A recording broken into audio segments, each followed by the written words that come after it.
Welcome, everyone, to It's a Wrap with Rap. I am your host, Ron Rappaport. Before we start, I would like to thank all our listeners, sponsors, and supporters that have helped make this podcast so successful. The podcast is being heard in all 50 states, all provinces of Canada, and 45 countries around the world. Once again, thank you all so much. And if you please share the podcast with your friends and family, that would be so much appreciated. This podcast features people who have overcome life's challenges and adversities, people who can inspire, motivate, and educate us on an assortment of topics. Today, my guest is Charles Smith. Charles is an author who offers lifelong experience. Charles has lived with compounded post-traumatic stress disorder, CPTSD, for going on 40 years and has been in long-term addiction recovery since 1993, in which the Army infantry basic training was his detox. As a self-help author, he has added real-life experiences to his books. He does this for people who have to live with this condition every day, from veterans like himself to civilians who were dealt a bad hand like himself. Charles has an amazing life story to tell. He is not only an author, Army infantry veteran, he is a certified peer support specialist with a vast knowledge of compounded post-traumatic stress disorder, has addiction recovery and practical awareness through his own life experiences and in a working professional capacity through his own research, and has a degree in human services. Charles is here to tell his story to inspire others and show them no matter how bad life gets, if you keep pushing, fight hard, and refuse to be put down, then you can rise above and have a good life no matter what cards you are dealt with. Welcome, Charles, to the podcast. Hey, Ron, it's great to be here. Thank you very much for inviting me. Well, it's an honor to have you. We're so happy to have you, and you have such an interesting story to tell. Now, I read your life story, and it's amazing what you have overcome. So let's start at the beginning. Tell us about your early years up to age 11 and growing up as an orphan. All right, well, I was born in a town called Millbury, Mass, and I was brought up there the first couple of years of my life, and then my father lost everything. He had multiple nursing homes. He had land all around the Worcester County, and everything went up in smoke. Not literally, but figuratively. Yeah. And and then after that, my grandfather had to build a duplex like overnight for us to live in because he even lost his house. Wow. Now, Yeah, how old were you? You were about maybe 3 years old when that happened? 3 or 4 maybe. Yeah, Okay. yeah, yeah. And as a matter of fact, if I could look out this wall right here, I would see the duplex that I lived in as a child. Oh, Yeah, yeah. But then at 6 years old, my mother passed away of drugs and alcohol. She began mixing them, and I I guess she mixed the wrong stuff one night, and that was it. yeah. And then after that, my my father brought us out to um different places like Texas and Arizona, all around, just moving us everywhere. I actually stayed back in second grade because we moved so much. I wasn't in one school long enough to graduate to third grade. Do you have any idea why from Massachusetts you went all the way out to like Arizona? I guess you were from what I understand, you were on a Navajo reservation. Yeah, that I really don't know why he wanted to move around everywhere. Um, I know Probably. my mother's family kind of blamed him for the loss Yeah. So you because probably just wanted to get out of that area. yeah, yep, yep. But the Navajo reservation was interesting. I my father was a chef, and he was hired as a chef at one of the colleges out on the Navajo reservation in near like Phoenix, Arizona. Uh-huh. Yeah. And we were housed out there while he worked out there, and that was difficult because I was the token white child. Yeah, I can Um, imagine. Yeah. yeah, yeah, yeah. How were you treated? Was that hard on you? No, when let me back up. When you went out Hmm. there, did you have any siblings going with you? I had one older sister, 2 years older. Okay. So Yeah, she was with you. Okay. yeah, yeah, yeah. So it was me, my sister, and my dad. And yeah, we I had a difficult time. My sister really didn't have a difficult time, but I did. For some reason, the school kids, they don't like me being on the reservation, Yeah. and yeah, Well, so that's got to be hard when you're that young too. yeah, yeah, they actually there's a folklore out there about skinwalkers. It's a mythological creature that they say can run up to like 60 miles an hour, wears the skins of its victims on its back, and they made me believe that the thing was coming after me. Oh my God. Yep, yep, Yeah. That's got to be traumatic. yeah. And then one time, I guess they wanted me to become part of their like brotherhood, and I was forced to be a blood brother. I, Let me guess about that. I can only imagine. yeah, yep, yep. I was I was in a house with other kids, and all of a sudden somebody held me down, and I had to cut. They cut my hand, and I had to shake hands with another with a Navajo. And when I did that, our blood exchanged. I don't even know my blood brother's name, to be honest with you. Yeah, wow. I kind of wish I did now. I think Yeah, it would be interesting. there's something in common. Yeah, yeah, yeah. Now take us through your life journey from age 11 up to when you joined the military. What was going on then as a young adult? What was going on? Well, when I was 11, my father passed away, and then we were brought back here to Massachusetts to Worcester, and I lived with my aunt and uncle, and my grandparents next door were my legal guardians. And I remember just being angry, thinking that my father left us. You know, Yeah. I look back on it now, and I think he tried to save us because we were in a dirt poor living condition. Like How did your uncle find out where you were? my luckily my family's not Smith. My family is an Italian family, Okay. and the police called Lorenzo. They looked for Lorenzo's in Worcester, found one of my great uncles, and this was like 2 o'clock in the morning or something. And woke him up, and then he called my grandfather, and Okay. my grandfather sent my uncle down to go and get us in Gotcha. Texas and bring us back. So you were in Texas, like right around the border, or I was in Van Horn, Texas at that time. okay.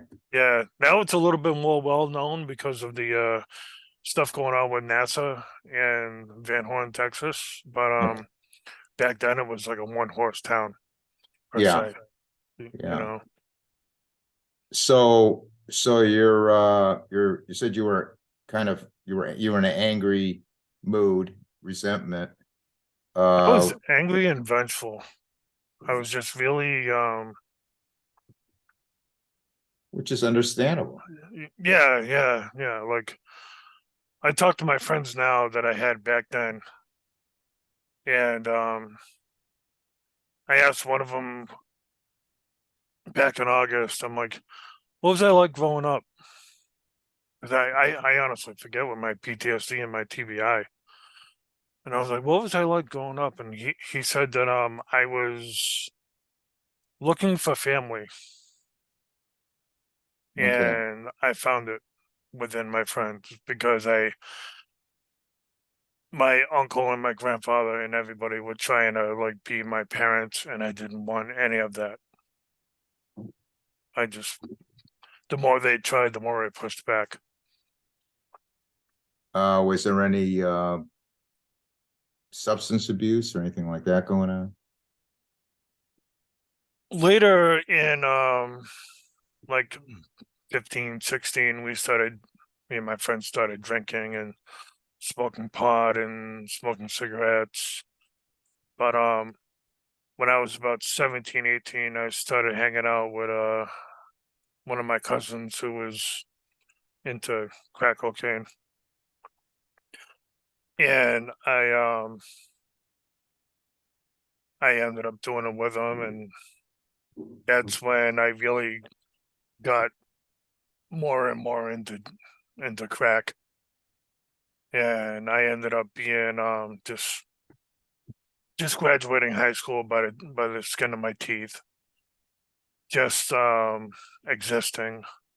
And my aunt told me, get out, get a job, or don't come back. So she tells you that, and that was around 1993, I guess. Yeah, And that's when you decide to join the military.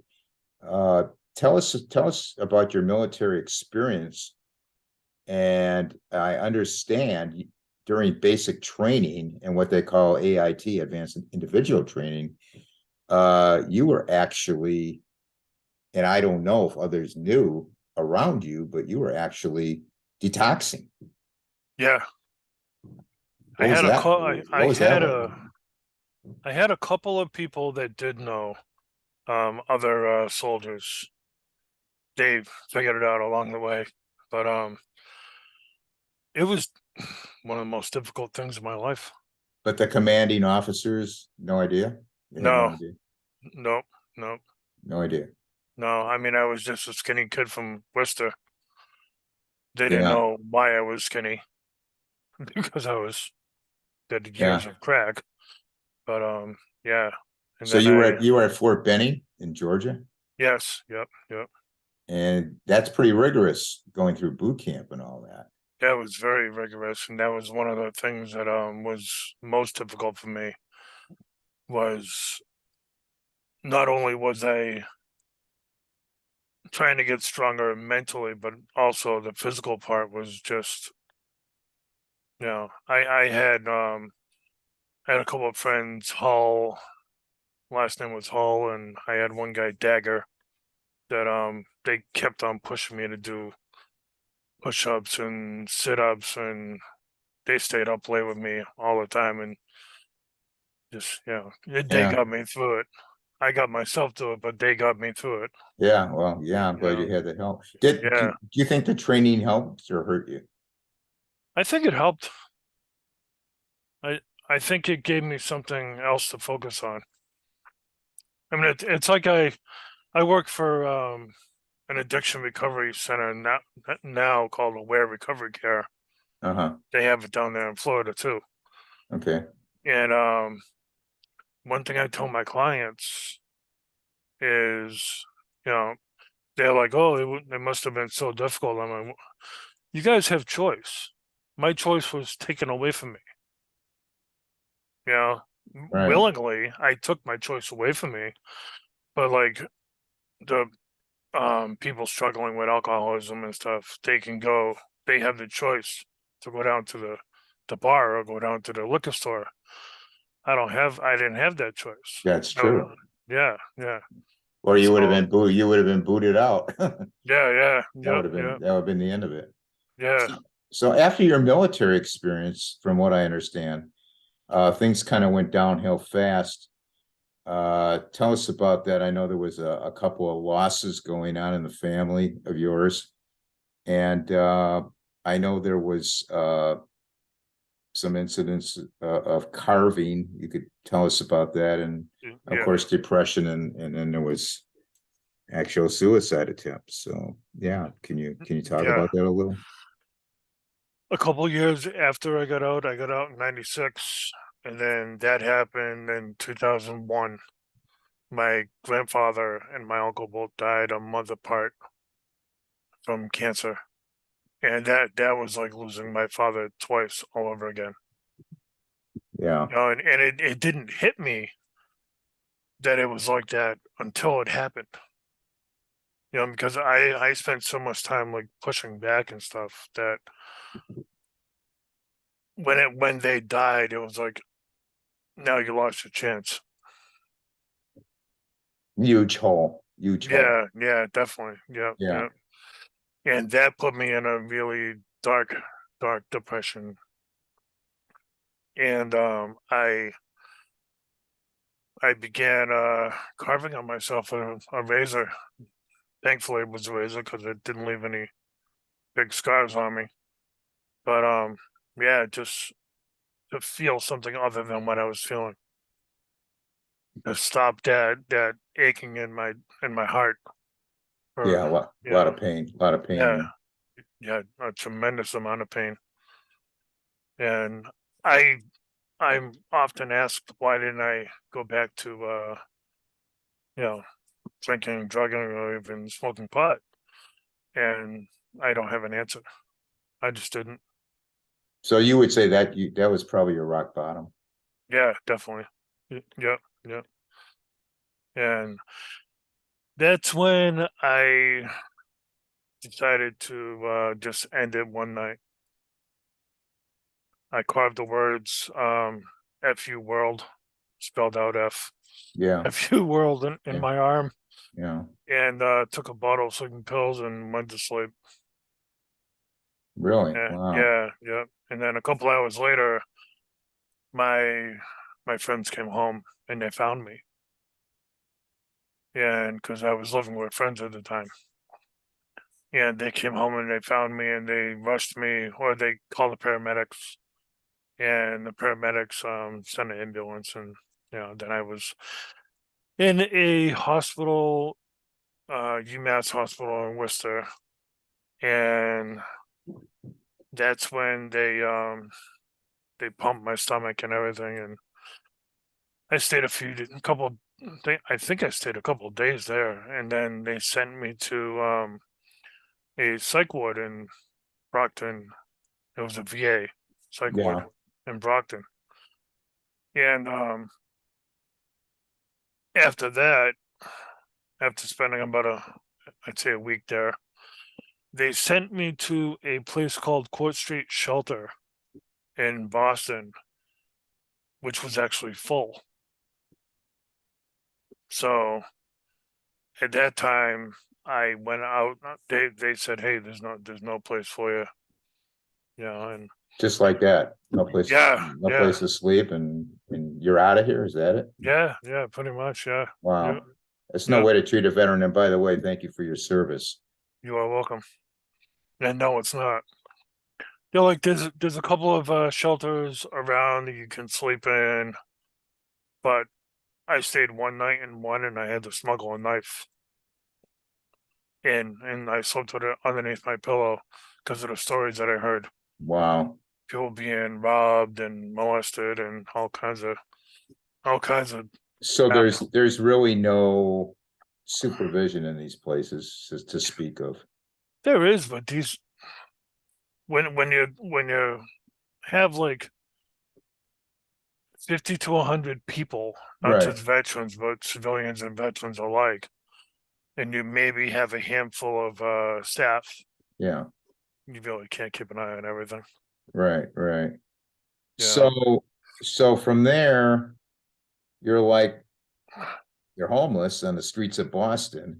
Yeah, And yeah. and we've done some podcasts with our friends out in Los Angeles on the homeless in past broadcasts. But for those who are listening to this and don't even have, we all see homeless people, but tell us what is that life like? And how long were you on those streets? I was on the streets for, I honestly forget. I think about a month or two.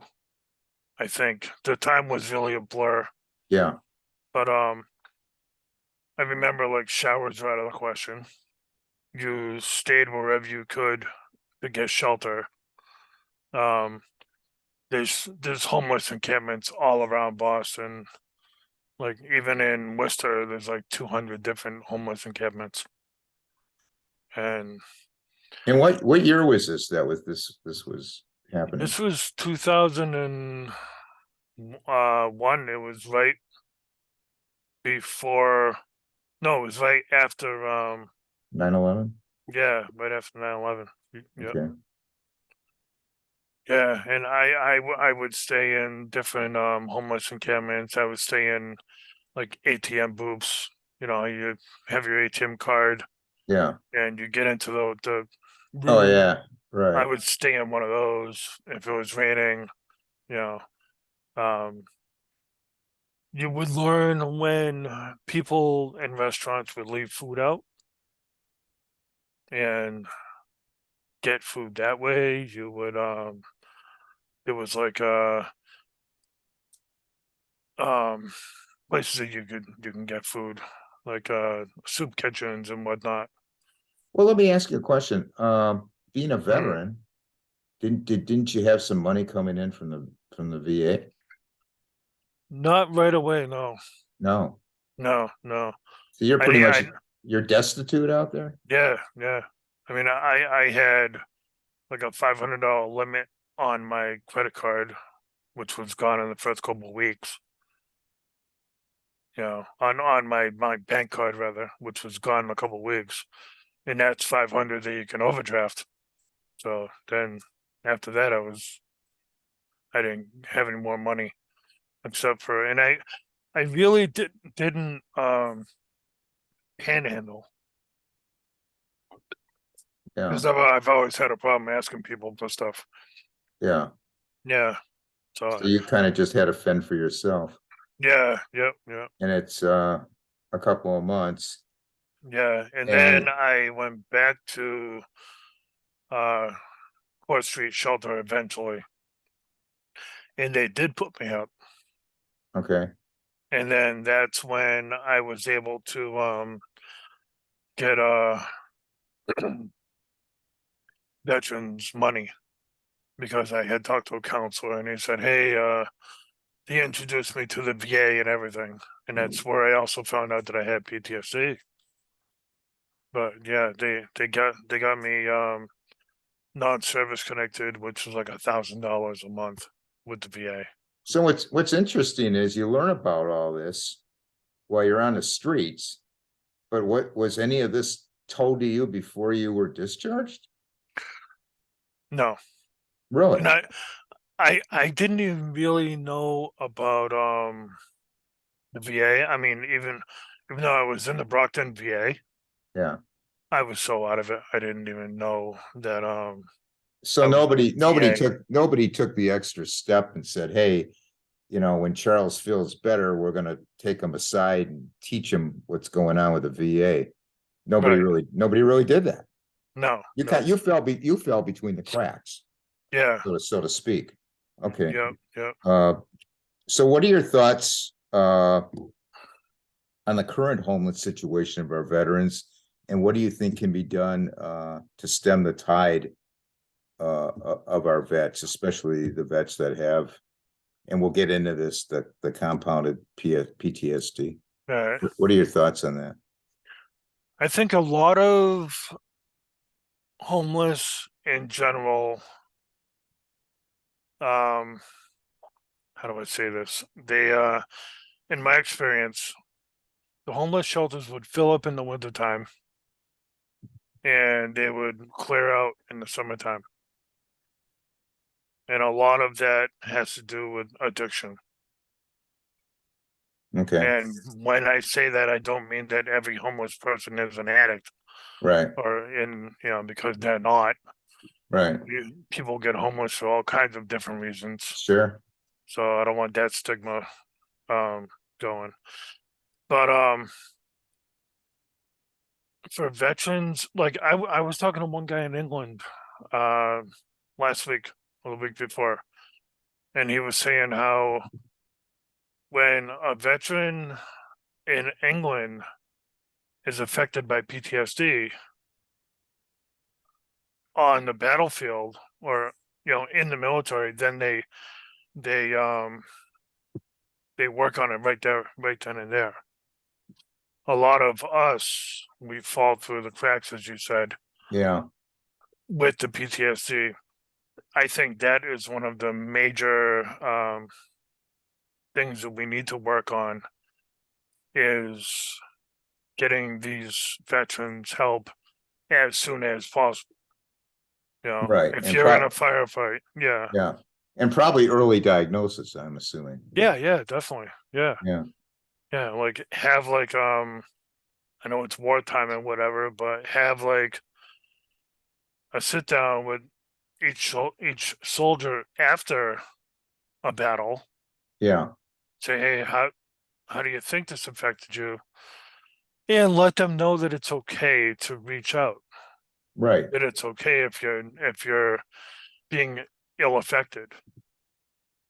So Because do you think there's a stigma with some of with the men? I think a They don't want to lot come forward? I think a lot of people are like it's not manly Yeah, to come forward. not a macho thing. Yeah. And Oh, it's really sad because you know if you get the help then like I did, like the life you live is just yeah, phenomenal afterwards. things are going to You open know? up. Yeah, exactly. Yep. Charles, tell us how you were diagnosed with PTSD and tell our audience the difference between PTSD and what we call compounded PTSD or abbreviated CPTSD. Yeah. Um, I was diagnosed when I first went to the VA. They asked me my history, and I told them, and my psych doctor was like, "You've had PTSD since you were." I would bet that you've had PTSD since you were 6 years old Yeah, when your mother passed away, sure. and that was just phenomenal because I um I was undiagnosed for all that time. I was in my Yeah, 30s. Yeah. yeah. So So you're that's like talking, 20 plus years that I was yeah, undiagnosed. right. Yeah. Yeah. So what's the difference between regular PTSD and compounded PTSD? PTSD is if you're affected by one or maybe two triggers. Okay, Like it can be a car accident, it can be a gunfight, it can be, getting into a fight. Any like especially anything that would make you almost lose your life, like a okay, severe car accident or something like that. Compounded or complex PTSD, they call it both. But that is multiple triggers over time, multiple traumas over time. Like you see it a lot in domestic violence. You see it okay, a lot in first responders, people that have suffered through many different traumas. Yeah, and I'm diagnosed with CPTSD because of all the multiple traumas that I've yeah. had in my life. Absolutely. So Yeah. once diagnosed, you knew that you could begin proper recovery. Charles, what was the driving force that made you get up, dust yourself off, and move forward?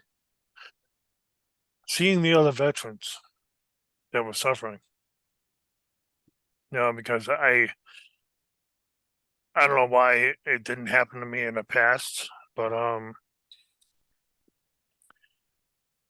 seeing all the different veterans was really, it was an eye opener. Just like, hey, you're not alone. There's Yeah. other people suffering here. They need help. What are you gonna do about it? So light bulb went off Yeah, in yeah, your head. Did it yeah, say, I want to help these people down the road yeah, after I get myself together? yeah, yeah. And I even helped them as I was getting myself up too. There was a Oh, lot of them that I yeah. helped getting myself up. Which probably Um, made you feel really good. yeah, yeah, Absolutely. yeah. Uh, let's talk about coping skills. You talk about coping skills, I know. How did you find yours and how can people develop them? My own coping skills began when I was in a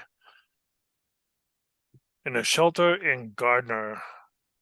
I went for a walk once, and I ran into a place called Gardner Martial Arts Academy,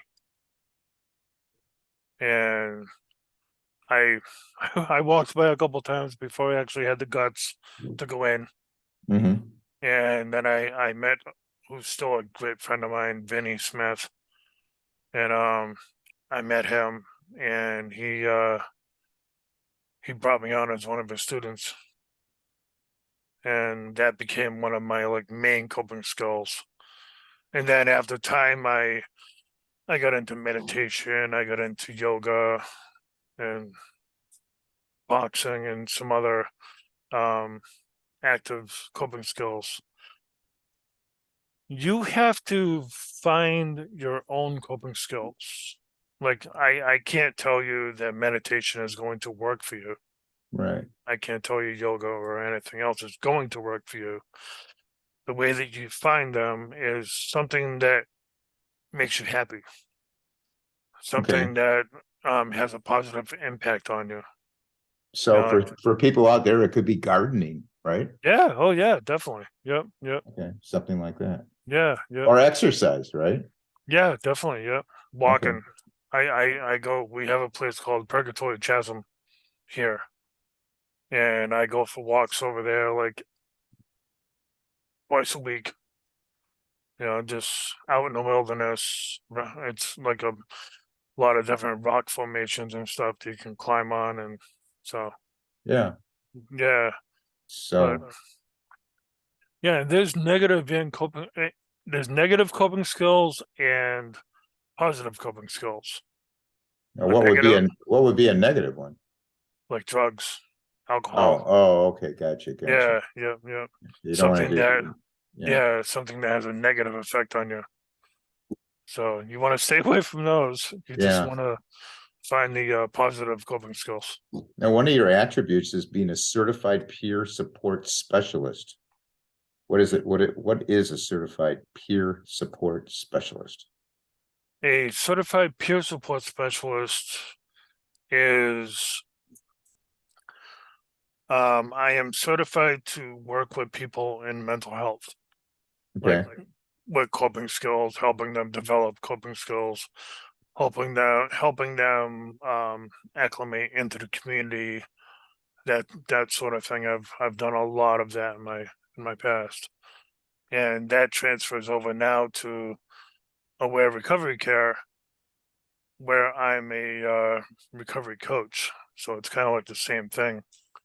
And the funny thing about my CPS certificate is I did that just so people would take me more seriously Well, because yeah, I was going to ask you, they must take you seriously because if you're like say an addict that's having problems and you need help and you come along, I mm, mean, all you got to do is tell them your story, and I'm sure they can relate to you.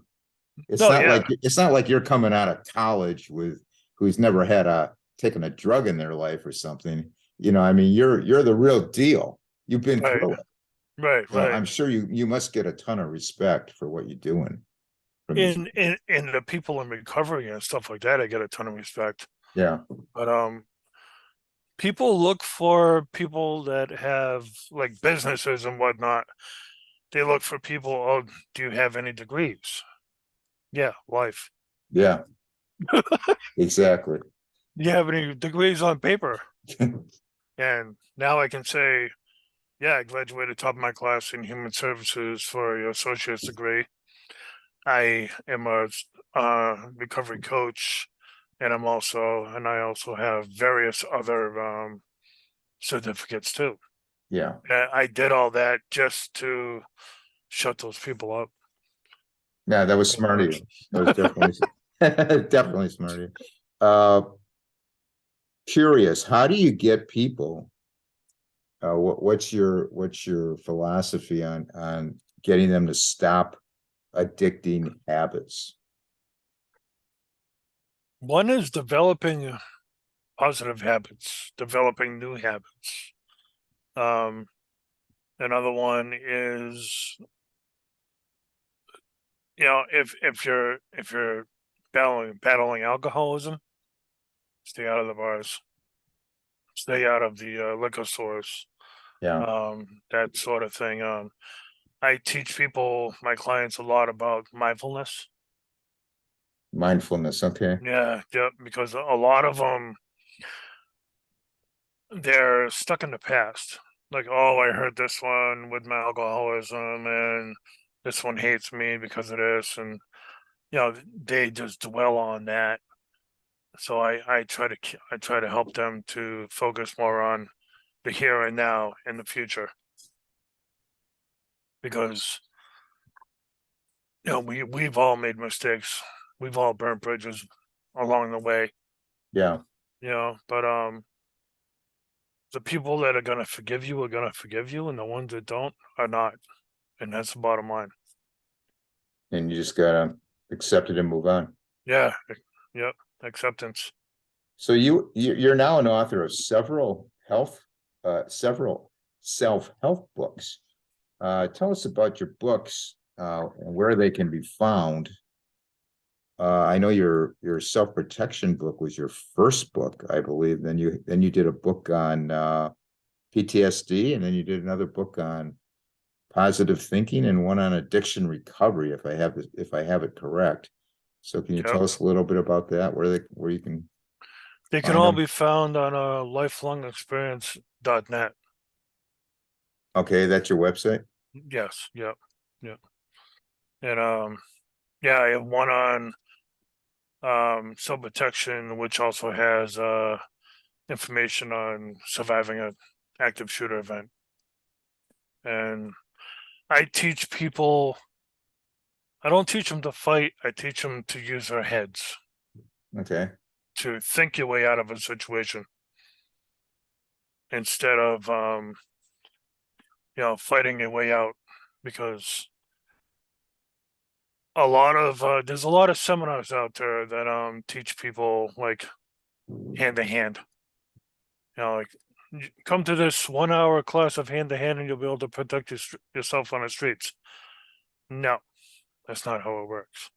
yeah, It For me to use a technique effectively in a hostile situation where my adrenaline is pumping and there's stuff going at my face, right.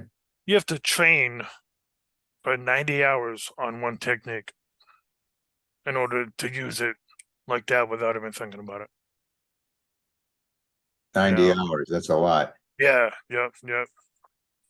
Approximately, give or take. But you have to train in, you know, something for a long time, not just a 1 hour seminar.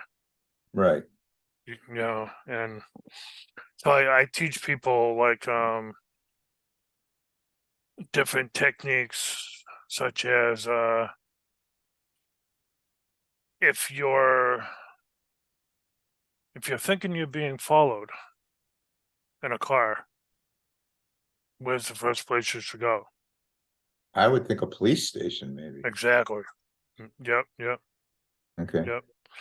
Um, So you're telling them how to use your head and not panic, but use yeah, common exactly. sense to get out of these situations. Yep, yep, yep.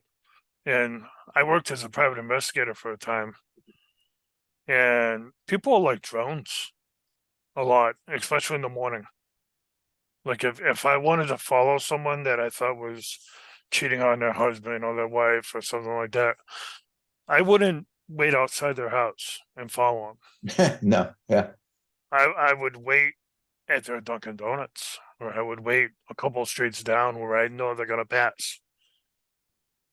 You know, and then I would follow them because people go the same way every day. You know, creatures of habit. yeah, yeah, definitely. Yeah. Yep. Can you give our audience, and I don't want you to give away all your stuff, but maybe just a couple self-protection tips? Yeah. If you're attacked, like with my, I don't know where my keys are right now, but if you're attacked, you don't hold your keys in like in between your fingers like a lot of people show you to do. Yeah, You want to hold your biggest key like a knife and use it yeah, just like a knife. like jab. Yeah, jab, slash, even slash to the face or whatever. Okay, If someone is attacking you, scratch them, get DNA underneath the fingernails. So if smart. the worst does happen, they can, you know, find who the killer is. Yeah, Yeah. If you're being followed on, like walking on the streets and being followed, act like you're on your phone, even if you're not on your phone, or call somebody. You know, be like, hey, how you doing? You know, just even if you're acting out a conversation, just so that person knows, the person following you knows that if I attack that person, then that someone else is gonna know about it. You they're know, all very good stuff. Now, yeah, this is in one of your books, correct? yeah, yep. It's in Enlighten. Okay. Yep, yep, So all these books can be obtained on lifelongexperience.net, which is Charles's website. yep. Uh, and I'll have that in the podcast notes. So if you can't Okay. remember it, it'll be listed in the podcast notes. Could you please give our audience some parting words for people out there? Yeah, there's one thing that I always tell at the end of a podcast. Um, my suicide attempt was 20 years ago. My son is 10. You know, you do the math. Yeah, If I succeeded back then, and the one thing that I'm glad I failed in, then not only would he not be here, I wouldn't be here. I wouldn't be here talking to you. I wouldn't be a 7-time author. You know, the list goes on and on of things that right. wouldn't happen. You know, some of the best times of your life can happen after the darkest hours of your life. Never give up. Yeah, yeah. Keep pushing forward. Keep, you know, even if have to get help, get help. You know, don't be afraid to get help. Right. Just do what you have to do to, like they say in AA, 24 hours. You know, take it 24 hours at a time. Right. And One day at a time, keep pushing. exactly. Yep. Yep. I want to thank you, Charles, so much for sharing your story. And I wish you nothing but happiness, good health, and success in your pursuit to help others. Comments and Thank you. suggestions for the podcast, you can email me at itsarapwithrap@gmail.com. We have a website, itsarapwithrap.com. All the episodes are on the website, as well as all the major platforms, Apple, Google, Spotify, Pandora, all of them. Facebook group, which is in the thousands, and our page is It's a Rap with Rap. Instagram, again, that's in the thousands of members. It's a Rap with Rap podcast. The podcast will be on Instagram. We're on YouTube for the video. It's a Rap with Rap, the podcast uncut, and all the episodes are on that. And I want to thank everyone for listening. I want everybody to please stay safe out there. And for now, it's a wrap.